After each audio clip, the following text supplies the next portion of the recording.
अगर नीतीश कुमार ने, उनकी सरकार ने ये वोट खरीदा नहीं है, इनको 2-2 लाख रुपए दे दे, मैं बिल्कुल राजनीति से संन्यास ले लूंगा, उसमें कहीं कोई दिक्कत नहीं है, कहीं कोई दिक्कत नहीं है। बिहार के 1.5 करोड़ लोगों को 2-2 लाख रुपया नीतीश कुमार दिलवा दे, मैं मान लूंगा कि हमारे आकलन में गलती थी, हमारी गलती थी। और हमारे आकलन की बात छोड़िए, अगर बिहार से बेरोजगारी दूर हो जाए, पलायन बंद हो जाए, 1.5 करोड़ परिवार, टोटल 2.5 करोड़ परिवार में अगर 1.5 करोड़ परिवार की गरीबी दूर हो जाए, तो प्रशांत किशोर को विधायक बनने की, राजनीति करने की कोई जरूरत नहीं है, हम दूसरा काम कर सकते हैं। तो आपका अगर ये सवाल है कि 25 सीट की बात है, बिल्कुल 25 सीट से ज्यादा नीतीश कुमार को ना आना चाहिए था, ना आता। एक ही फैक्टर है, ये पैसा बांटकर जो वोट आपने खरीदा है, खरीदने का आप पर इल्जाम है। तो इसको आप इतने 20 साल से आप मुख्यमंत्री हैं, तो आप इस इल्जाम को धो दीजिए। अगले 6 महीने में 1.5 करोड़ लोगों को, 1.5 करोड़ परिवार को स्वरोजगार की व्यवस्था कर दीजिए।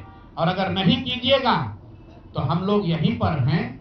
मैं आपके सामने एक नंबर जारी कर रहा हूं, मेरा अपना व्यक्तिगत ऑफिस का 91-216 जितने लोग हैं, जिनको भी 10,000 रुपया का बयाना नीतीश कुमार सरकार ने, अधिकारियों ने, जीविका की दीदियों के माध्यम से दिया है, इस आश्वासन के साथ कि अगर आप नीतीश कुमार को, एनडीए को वोट देंगे तो आपको 2 लाख रुपया 6 महीना में मिलेगा। तो मेरे भाई, अब समय चालू हो गया, आप आ गए हैं सत्ता में और हम लोग आराम से बैठे हुए हैं बिहार में। हर वो महिला, हर वो परिवार जिसको 2 लाख रुपया नहीं मिलता है, आप प्रशांत किशोर से संपर्क कीजिए, आप जनसुराज से संपर्क कीजिए। अब सलाह का समय खत्म हुआ, अब संघर्ष का समय शुरू होगा। हमने 3.5 साल लोगों को सलाह दिया है, हमने 3.5 साल लोगों को जाकर घर घर हाथ जोड़ा है, कभी वोट नहीं मांगा। लोगों को यही कहा कि अपने बच्चों के लिए वोट दो, अच्छे लोगों को जिताओ। लोगों ने अपने हिसाब से अच्छे लोगों को जिताया है। जिन मुद्दों पर जिताया है उसका मैं स्वागत करता हूं कि स्वरोजगार ही सबसे ज्यादा जरूरी है। उसका वादा एनडीए की सरकार ने किया है, नीतीश कुमार ने किया है, और 10-10 हजार रुपया बानगी के तौर पर, एडवांस के तौर पर उन महिलाओं को दिया है। तो अब अगले 6 महीना में उन सभी महिलाओं को, उन सभी परिवारों को नीतीश कुमार की सरकार स्वरोजगार का अवसर दे, उनको 2 लाख रुपए की मदद दे, ताकि वो 1.5 करोड़ परिवार के लोग बेरोजगारी से बाहर निकल सके, गरीबी खत्म कर सके और उनके बच्चे गुजरात में, तमिलनाडु में जाकर मजदूरी न करें। और अगर ये नहीं होगा तो हम लोग तो विधानसभा में हैं नहीं।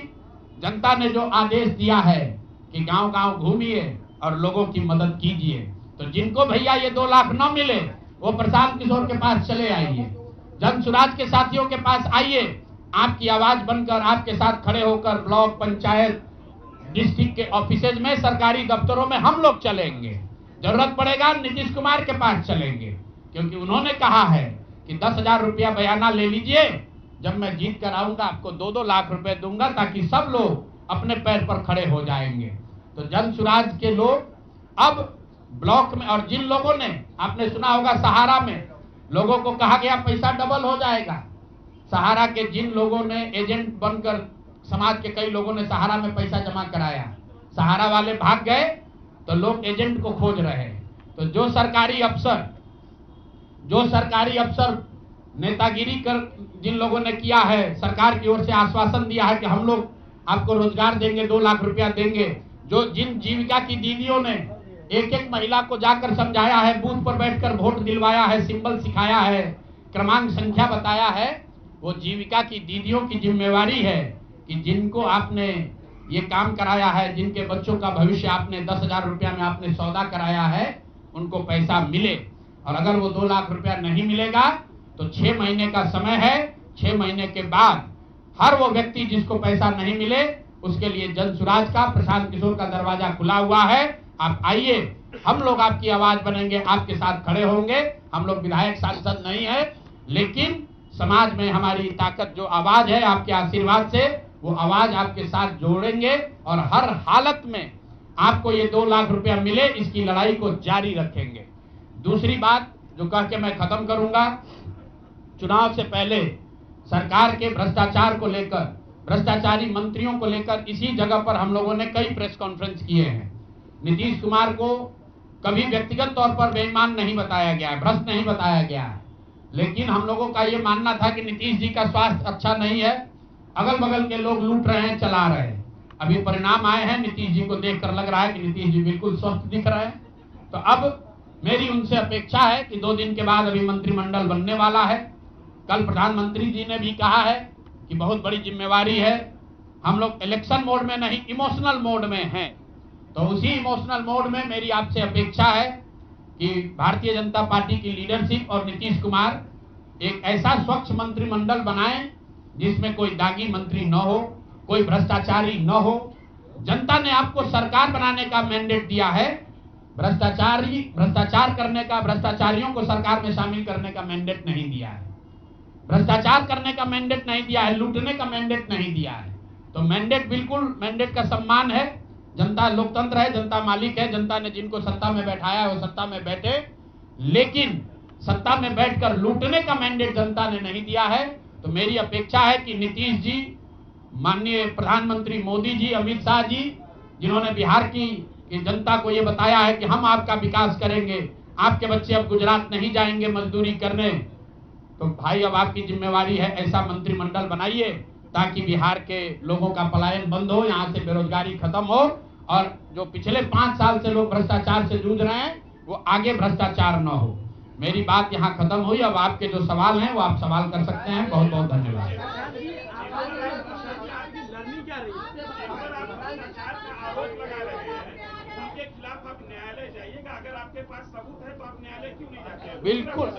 बिल्कुल जो बात हम लोगों ने पहले कही है, जिन नेताओं के बारे में कही है, उसमें कहीं पीछे हटने का सवाल नहीं है। मैंने आपको कहा था कि प्रेस के जरिए उसको बताया गया, ये अपेक्षा की गई कि सरकार के जो मुखिया हैं उस पर एक्शन लेंगे, उन्होंने एक्शन नहीं लिया। दूसरा, जनता की अदालत में गए, जनता ने भी उन्हीं नेताओं को फिर से जिताकर भेज दिया। कई लोग जिन पर इसी जगह पर मैंने आरोप लगाया है, जिनके आरोपों की बात कही गई है, उनको जनता ने भारी मत से जिताकर भेजा है। तो भाई अब जिम्मेवारी है सरकार के मुखिया के तौर पर नीतीश कुमार जी ये तय करें कि वो लोग सरकार के हिस्सा होंगे कि नहीं होंगे। अगर होते हैं तो निश्चित तौर पर जनता के बीच में भी उनके खिलाफ जाएंगे और जहां जरूरत पड़ेगी कोर्ट में भी जाएंगे। 70,000 के सीएजी के मामले में जो सीएजी ने 70,000 रुपए के अनअकाउंटेड मनी की बात कही है, उस पर ऑलरेडी जन सुराज हाईकोर्ट में रीट हम लोगों ने फाइल किया हुआ है। जहां तक व्यक्तिगत मामले हैं, जिन 4 नेताओं के बारे में बात की गई है, जैसे ही मंत्रिमंडल बनता है और अगर वो लोग फिर से सरकार में शामिल होते हैं, सरकार के हिस्सा बनते हैं, तो हम लोग निश्चित तौर पर न्यायालय का दरवाजा खटखटाएंगे। 10,000 रुपए की बात आपने कही, 10,000 रुपए चुनाव से पहले देने लगे थे लोग। आपने कहा कि 25 से ज्यादा सीटें आएंगी तो चुनाव से पहले ही आपने कहा था कि आप इस्तीफा दे देंगे जी। तो कंडीशन अप्लाई उस समय क्यों नहीं कर दिया? बिल्कुल ठीक बात है कि आपने कहा हम